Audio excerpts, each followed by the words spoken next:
Jalen Hurts is a Super Bowl champion and thirsty for much more. See how he's spending the final few days of his offseason trying to learn one of the greatest athletes ever. And the Commanders' top target isn't happy with his own situation down in D.C. Hear from Terry McLaurin as he sounds off on his last of a new contract. And our countdown of the top 25 most important Eagles hits the top 5 with Lane Johnson checking in. I know Barrett will have plenty to say about his place on that list. And welcome into Birds Huddle, presented by Toyota, official automotive partner of the NFL, along with Barrett Brooks. I'm Ashlyn Sullivan. 1 week from today, the Eagles report to training camp, and we look at these last couple of days before camp officially starts, before we get going.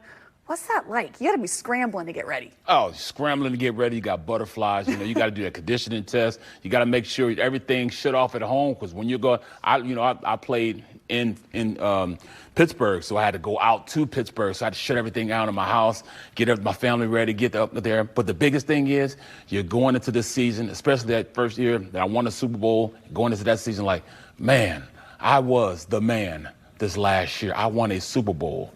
And then reality sunk in. I'm going to training camp. Yeah, it starts all over. Oh, my goodness. It back starts to square one. Back to the grind. Yep, and Jalen Hurts spent some of his final days before camp overseas in Greece, casually hanging out with Michael Jordan and some other Jordan brand athletes. Hurts is part of the board of greatness for the Jordan brand. He spoke in this offseason about talking with MJ about striving for continued greatness. So that is a collection of stars there. Look at the earring. I know, pretty cool stuff there. And that brings us to our 3-point stance presented by Toyota. Number 1, Jalen Hurts wants to be like Michael Jordan. He wants to be the Michael Jordan of the NFL. High praise. We saw him with a cigar and the trophy after the Super Bowl win, and it looks like really shades of Michael Jordan. He carries himself very similar, that he's, never too high, never too low, stoic, just like MJ was. No question. Just look at what we just saw in the picture. Even the earring, the little things. It's not bad to really build yourself in a manner which you want to go and be one of the greatest. And why not learn from the greatest? Get coached by the greatness. Michael Jordan, to me, and I'll always say it, was the best basketball player to ever play the game. He's my number 1. Why not learn from him? Jalen Hurts is going about his business the same way. He's always trying to be the best version of himself. Little things. You see him smoking a cigar in earlier clips. Little things he's doing, and he's patterned his game in a way in which he wants to be great. Now, say what you want to say about Jordan. Jordan, one of those guys, nobody really talks stuff to Jordan. Nobody really messed with Jordan because they knew he was the best. But he would generate and fabricate stuff just to give him an edge. Oh, that guy was talking about my mom, or he said this about me, just generate stuff. Well, Jalen Hurts doesn't have to worry about that. They are doing enough this offseason to just disrespect him and have him thinking like, what are you talking about?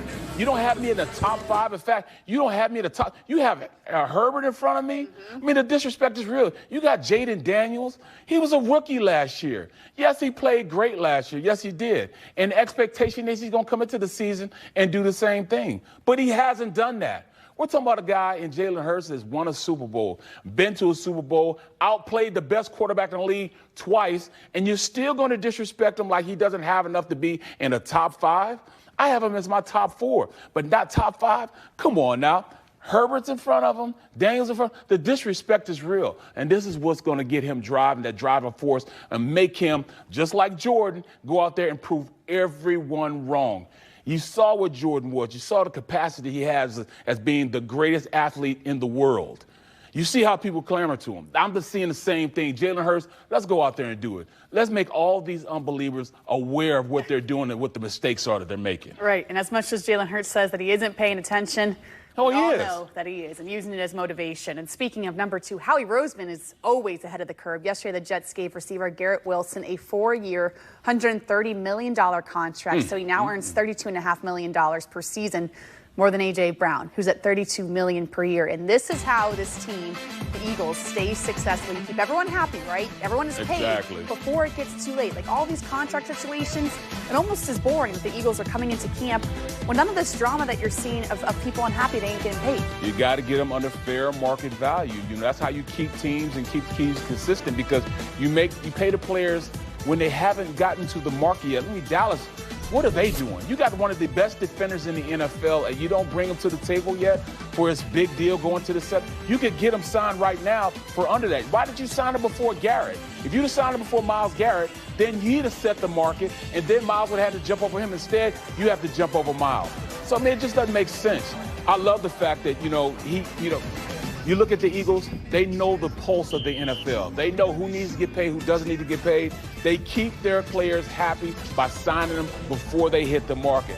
Now, I mean, as a player, you're like, man, I know he's going to go out there, he's going to try to sign me early. But still, they're still setting the market when they're doing it, but they're not setting it as high as they could be.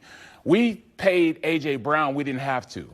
We didn't have to do it. We paid them because we knew this was going to happen. We knew all these players were in row to get paid. Look at it. You guys got Chase, Jefferson. That's $40 million. You got Jefferson, $35 million. CeeDee Lamb, $34 million. And here you have A.J. Brown, top 5 receiver in the league, making less than them, making less than Wilson. I mean, it's absolutely, egregious that, GMs don't do the same thing. Right. Why not? Why not? Have you not figured it out by now? Right. Why are you not taking advantage of it? Like a Saquon Barkley example. You didn't have to pay Saquon Barkley, but you keep him happy. It goes to show, like, okay, you're going to perform for us. You're going to get the contract that you're going to want 2-3 years down the line. It feels good to be appreciated. You don't have any unrest in the locker room. I mean, that's amazing, that he gets out there and does it. But you also have an owner that doesn't mind going out there and paying also. Right. You got to pay to play, and he doesn't mind putting that money in escrow for that guaranteed money. So, when you have an owner that pays the gold standard, it gives you a lot more flexibility to go out and make those type of deals. Yes, he knows it comes with winning football games, and that's the whole goal. And speaking of receiver contracts, number 3, Terry McLaurin, isn't happy with the Commanders. The wideout is seeking a new deal and spoke today to our NBC affiliate in Washington on the negotiations or lack thereof. Take a listen. When you see that is put in front of you of how somebody perceives you or values you, that's disappointing. It's a little bit disrespectful to me. And again, the front office, the ownership, they have to do what's best for the team. I understand that, but I also know what I bring to a team. And I feel like I've proven that day in, day out. There hasn't been anything that they've asked me to do since they've been here that I have not done willingly, openly. And I'm not saying that that's not what I'm supposed to. That's what I'm supposed to do as a leader. But you would think when that is displayed consistently over years of time, then that would be, honored and respected. And I have not make any declarations of one way or another, but I'm just kind of speaking on how it's made me feel, how this offseason has been, the frustrations I felt. That's all true. That's not just what people are hearing. It's coming from me. Whoa. I don't know. That is some bold stuff there. And you look at the Commanders right now on a rookie quarterback contract.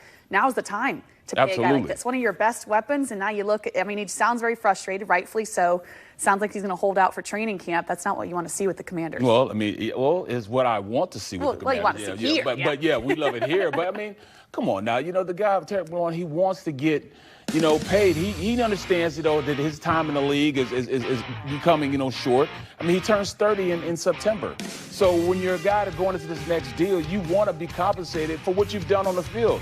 They're trying, I think the organization's looking forward towards the future. Like he's on the back half of that, back half of the 9, if he's playing golf.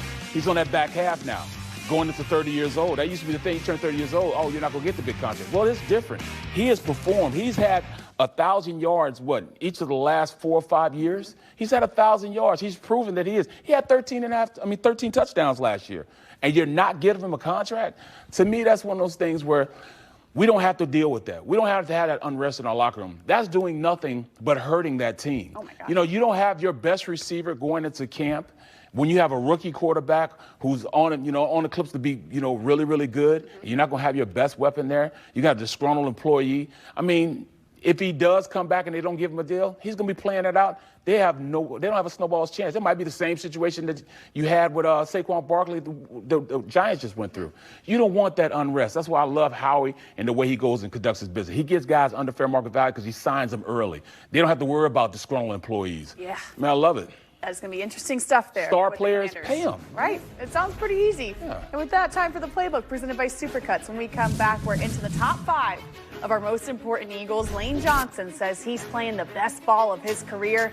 How much longer can it continue? Plus, 32 teams in 32 days takes us to Pittsburgh, where Aaron Rodgers gears up for his last hurrah. And Sauce Gardner resets the market for cornerbacks. Details ahead. This is Birds Huddle, presented by Toyota, official automotive partner of the NFL.